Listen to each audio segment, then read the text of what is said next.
Yes, my G's. I made such a nice sound today. It's not specifically a drum and bass sound, it's more of a cinematic or sci-fi sound. Definitely would work in drum and bass, but I'm a big fan of video game soundtracks as well as movie soundtracks, but video game soundtracks really speak to me a lot because I used to be, yeah, really into video games when I was like a kid and a teenager. Obviously, I'm not now because I'm a grown adult, you know. But as a teenager, I was well into video games, and yeah, one of the games I was well into was called Mass Effect, and it was such a sick game, and I just got inspired listening back to the soundtrack recently, and I was like, I want to make this kind of, I want to try and make this sort of like ARP that was in it, but then I don't want it to be the same. I want it to just be the starting point to my sound design, and then I want it to go somewhere else and be something new. All right, and this is what I came up with today. I'm going to show you how I made this sound in Vital because I really enjoy this one.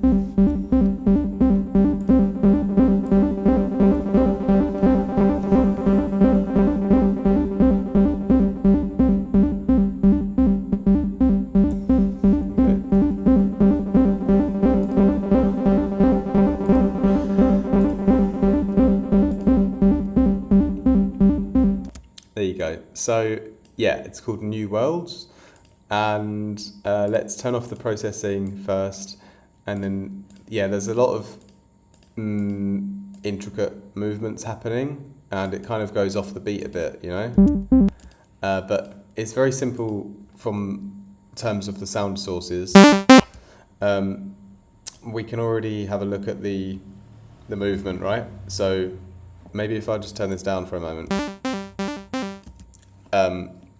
We can start off just with the saw wave at 0, and the two main movements are going to be a saw down, like a ramp down to control the level, right?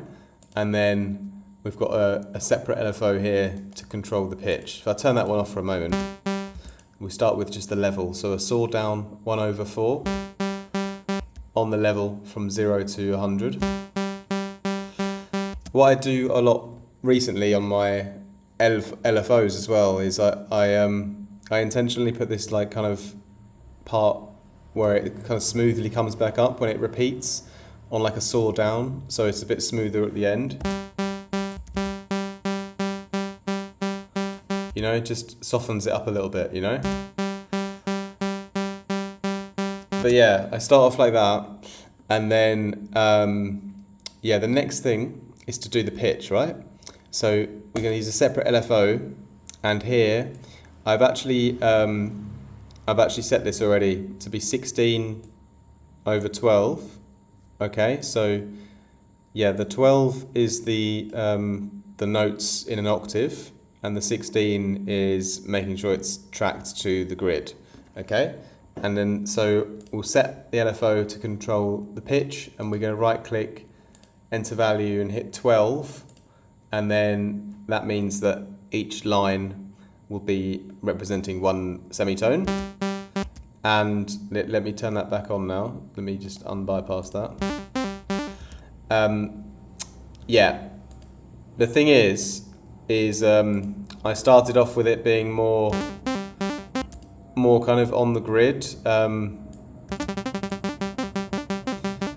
but I changed up the tempo a bit, and yeah, I ended up with basically this version of the patch, which it's sort of or almost like sounds like it's on an offbeat, you know. So it's almost like you get this extra pitch glide movement from these guys here. So when you set the step button and hit the brush, that's where you can draw everything, you know. Because this is 1/1, it doesn't quite have time. Like it's how can I say? The changes are too fast for it to be changing every note, you know. So every note is an exact different semitone. You know, every ARP hit is an exact different note.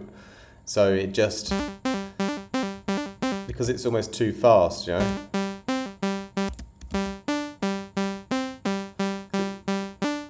If it was 4/1, you're closer to getting the pitch change on every note. But where I've left it at 1/1, yeah, it creates like an extra rhythm almost, because you hear the sound of the note like gliding, and it almost feels like it's another rhythmical element as well as a pitch change, you know? But I really like that in the context in the end. All right, so yeah, that's how I set up the movement and the rhythm.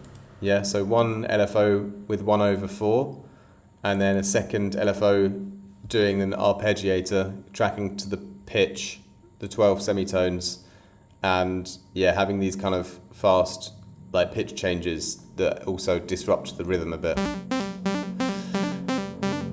Okay, I've got another oscillator on underneath here, and this is like a padded sine wave almost, you know. And it sounds really nice when you turn it up a bit more. I'm actually using it quite subtly though. The level starts a little bit higher than 0, so there's always a slight bit of this low end in there, but it doesn't go up so high. So it's mostly just the saw wave. It's a tiny bit of low end padding underneath it. You'll hear it a bit more when we add some effects, right? But next what I did is I put a filter on, so a low pass for the saw wave. And yeah, this one is basically just also tracked to this, firstly this main LFO. So the LFO that's controlling the amplitude of the whole ARP is also opening the filter up at the same time. Okay? As you notice though, the filter actually opens up more over time. So this is where I need to talk about the third LFO. So this is the third one, which is a really slow sine kind of ramp here, up and down. 8/1.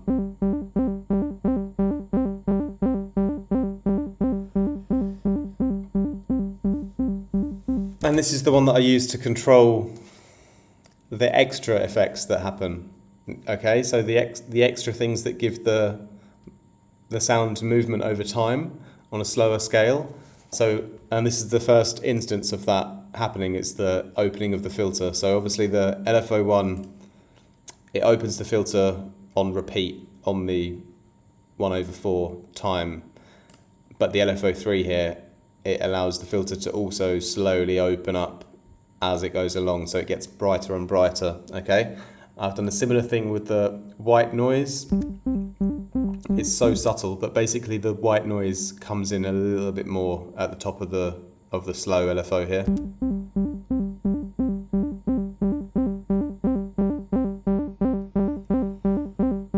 You don't hear it so much because I've done it at such small amounts, but you'll hear it a bit more when I add on the effects, right? So let's add the compressor next. And yeah, it's mixed in such a small amount. The chorus here, also such a small amount. The reverb though, this is yeah, highly important. So in the original ARP that I was listening to on the soundtrack, I noticed it sounded like a saw wave. I could actually play it here, but I don't really want to play the actual original song. You don't really need to hear it, but basically it sounded like a saw wave filtered, but it had this like big reverb on in the background, and it was a really key part to the sound. So it's really important it was really important to have the reverb on quite high, and that gave it all of its like character almost, you know.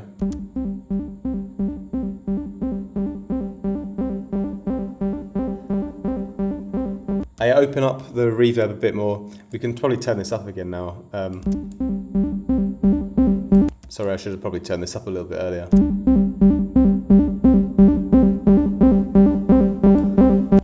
So anyway, the reverb, I gave it an increase on the mix on this slow LFO.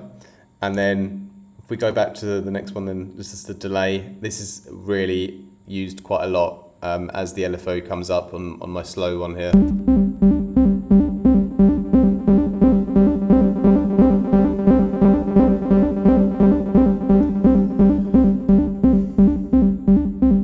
it's already got this sort of out of time skipping kind of feeling to it, which is really nice. And the delay just enhances that because I've put the timings on the delay to be 1/8 triplets and 1/8 dotted. And so when the mix comes up and those delay tails come in, they add even more complex, rhythmical aspects to the sound, like even more off the grid. So it really becomes quite chaotically out of time, but in a sense it still fits, you know?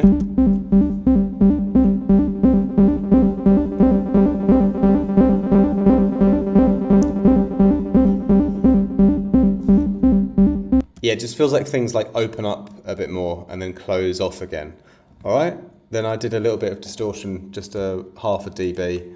I just balanced the EQ, took out a little bit of the mids and boosted the highs. And then I put a bit of flanging and phasing on. And I also automate the flanger and the phaser to go up a bit. So getting towards the top of this sine wave, you get more of that flanging and more of the phasing happening.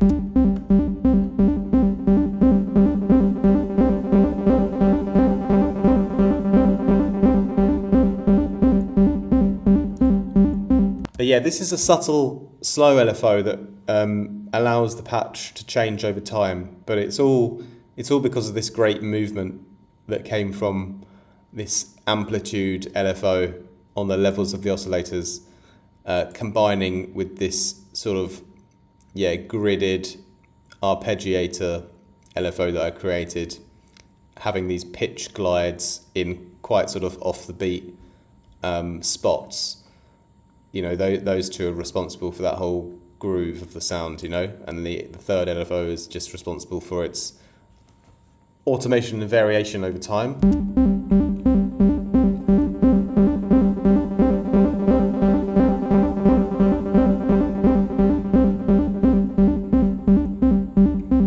But yeah, I just really wanted to share that sound with you guys because it's just a sound that I really, really love.